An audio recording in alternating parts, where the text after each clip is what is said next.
stingrays in the way that you can in Cayman. And it's a nice story because a lot of people ask, well, how did it all happen? Why are they there? It's hard to realize that these stingrays they're not in captivity. They're there because they want to be. Yeah. And that's what makes it so special. And the history of it is that in the 40s, the fishermen it's a big marine culture, maritime heritage in Cayman, and the fishermen used to come in a particular area and gut the fish and just throw the guts over the side of the boat. And the stingrays used to come to feed on the fish, bits and pieces from the fishermen, and they just gathered there, and over time they gathered more, and tourists came and started looking and started being there, and it's just become now a fantastic sight, that you can actually play with them and touch them, and they come and go at our own will. I have. Okay. Lots and lots, absolutely. Yeah. You're not one of the screamers, are you? No, I'm not. Okay. Well, I've grown up with it, so I was there as a baby, so I was well used to it. Yeah, no. Oh, there's always And they're very gentle, they're very safe, and you can be close to them or not, whatever you please. So it's... Okay. Nightlife. Is there much nightlife on the island? There is indeed, and again, more so in the last 10 years, it's really developed. I mean, starting from very much a cuisine area, there's probably about 3 clubs, many restaurants, and many bars. They're not all-night clubs. We've a very historically religious society, so Saturdays will shut early. They'll shut at 12, sometimes a bit later. But again, something for everyone. Right. You can follow me on Twitter @holiday_hut. Now, the Cayman Islands can at times come across as a very conservative place. Sunday shopping rules and other bits and pieces which may seem very last century if you go and visit there, and you might think, well, why aren't they caught up with the times? But there is a time of year when it is the complete opposite of what it is. It's they let their hair down, and the whole experience is called Pirates Week. And that's the next thing we're going to be finding out from Kate Kandahar, who's from the Cayman Islands Tourist Office based in London. Something which some of the listeners may not be aware of is Pirates Week. Oh, Pirates Week's fantastic. Again, would Why? recommend. Oh, can you imagine an entire island, everybody dressing up as pirates, getting on boats, getting on cars, vans, floats, a huge parade across the island of everybody dressed up as pirates and having a good time. It's just become a national holiday. It's a week long. So they have the start and the end, which are the big moments, and then throughout the week, in different areas of the island, they celebrate the culture and heritage of each district. Okay. So there'll be thatch rope making and dressing up, dancing, music. It's quite an experience. I can't do the accent though, so I might be at a disadvantage. I can't speak like a pirate at all. Oh, everybody can speak like a pirate. No, I can't. Go on then. Oh, okay. No, speak like a pirate. No, I can't. That's no. Okay, That wasn't bit's fair. it. That's very unfair. When I think you have to be there, and Yep. then you can't help yourself. You will speak like a pirate. Okay, I'll try and get there. That's November time. It's November. Yep. Yeah, exactly. We've got a marathon as well.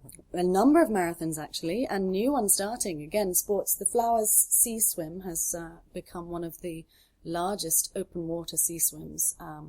People travel from all over the world to get there. A number of different marathons as well. So we've got a list of all marathons on our website, which I'll tell you about obviously later, and all the dates there. So. Okay, and with you being over here in the London office, you've just missed the cook-off. I have, but I've been keeping in touch with it. Every single restaurant, we're all involved in the cook-off. It hits the beaches.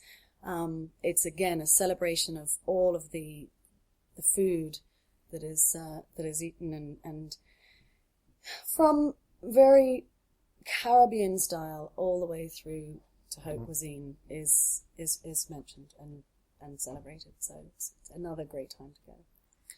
That's on my list too, because I do like my food. We've gone through some really public celebrations and stuff. What about private ones, weddings? How easy is it to get married? Very easy. You can get married the day you arrive if you want. It's something about not just the beauty of the island, but the infrastructure and the facilities, the services. Everything is possible. Anything is possible. So whether you want particular kinds of flowers or a simple wedding or a fancy wedding, so many different venues, so many different wedding providers as well, service providers with a number of different wedding planners on the island that can help anyone. It's a very popular place because of its ease and because you can, it's a can-do culture. If you want it, we can do it. And that's one of the beauties of that island. I have arranged weddings for clients, and because it's English as a first language, it is really easy to, even though you're thousands of miles away, to plan it all and get it exactly how you want it. Exactly. And it's luxury, but it's also precision. It's people who know this is a very special occasion and you can't get it wrong. No, it's definitely a bit. And now nature. You've got a promotion about nature at the moment. Indeed, yes. Just run through that, please. I can indeed. Well, you could win a holiday to the Cayman Islands, 7-day holiday, including a number of different nature tours, just by logging on to www.caymanislands.co.uk/Cayman's Wild Side. Okay. We've had a nature photographer, Will Bird Lucas, who's been out to the island and taken some fantastic images. Wildlife Worldwide is a tour operator who I've just started featuring the Cayman Islands, so they are they're organising the holiday, and we are so keen to promote nature in the Cayman Islands because it is so diverse and it is so different. I mentioned the Botanic Park earlier. One of the very special things about the Botanic Park is the blue iguana, which is indigenous to the Cayman Islands. You will not see it anywhere else. 10 years ago, there were fewer than 25. And due to the work of the Blue Iguana Recovery Program, they're now off the critically endangered list. Now they're just endangered. So we're over 600. And it is a really spectacular place to go and see how these stunning creatures have been brought back.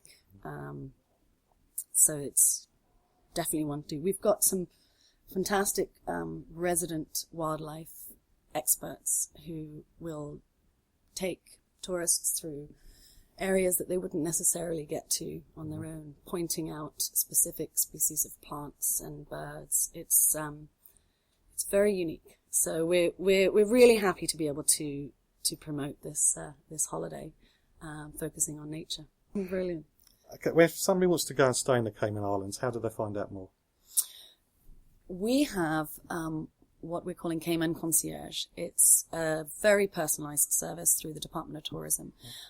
What that means is that we can tailor-make and help point somebody in the right direction for what their needs are. One person's needs will be different from another. So if you're going with your family, we can point you in the direction of a place which will be more family-orientated, or if you're younger and more dive-orientated, there are different places. So what we would do is point you in the right direction. So I would say definitely call our offices, go to our website. We have a number of different tour operators who feature the Cayman Islands. So if you're looking for a package, you can get it all together through a tour operator, and they're all listed on our Cayman Islands website as well, and we can point you in the direction. We're here. Okay. We're here to help. So www.caymanislands.co.uk. And when does the competition close for the competition? Competition closes the end of February, so get in there quickly. Of course, I'm going to win, so. I'll come with you. Take me along with you, and I'll show you some wildlife. Thanks. Okay, thank you for your time. Thank you very much, John. Thanks. You can keep up to date with travel news and leave me a message at facebook.com/John Guinn Travel Show.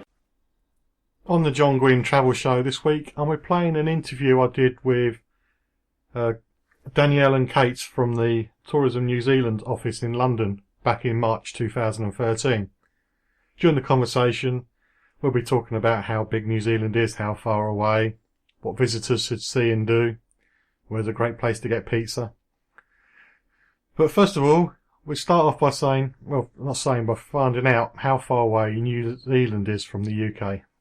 Well, it's about 26 hours flying time.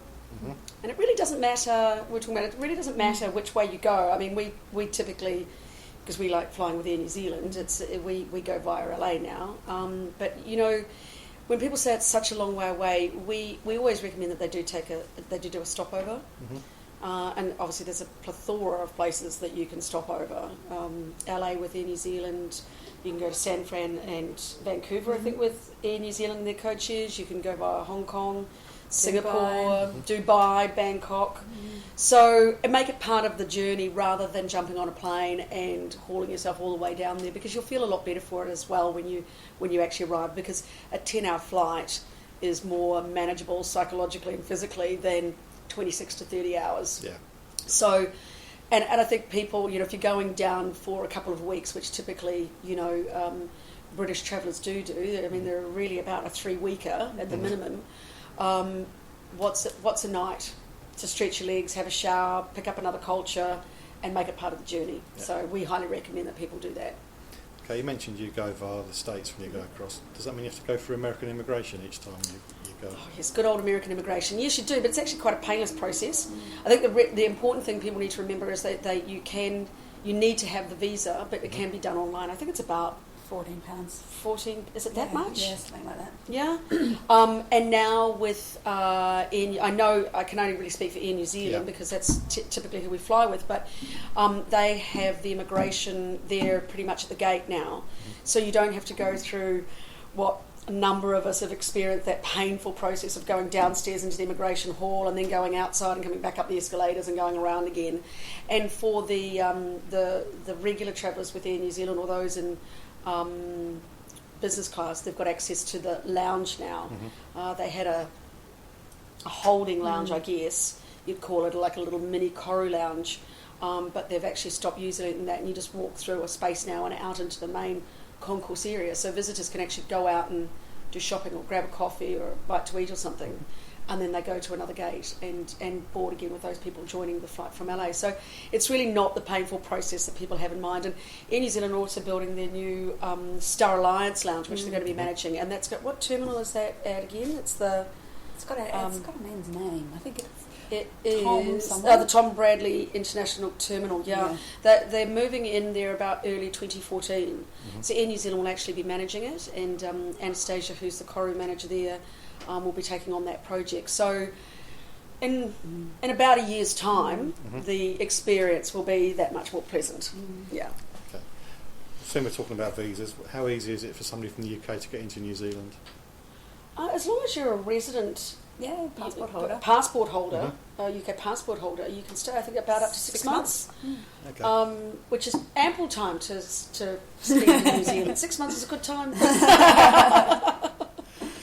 Yeah, I'll go along with that. In my job, I've helped people tour New Zealand, so you need to spend that time. But we'll get onto that bit a bit later. Right. What's the climate like? Our climate would be more cool to warm temperatures. I mean, at the moment, if we get one more message or Facebook prompting from our friends back home about what an awesome summer they've been having, I think we'll all pack up and leave. I mean, typically the summer in New Zealand, this last summer, and I was down at New Year's, it didn't drop below 25 degrees. Winter in certain areas, certainly quite chilly, but again, even Queenstown down in the skiing area probably wouldn't, it would be rare to go below -5, and -5 would be pretty rare within itself. We are rather mountainous, particularly the South Island, so we have the Southern Alps running down the spine of the South Island, so we do attract, that sort of cooler climes with those.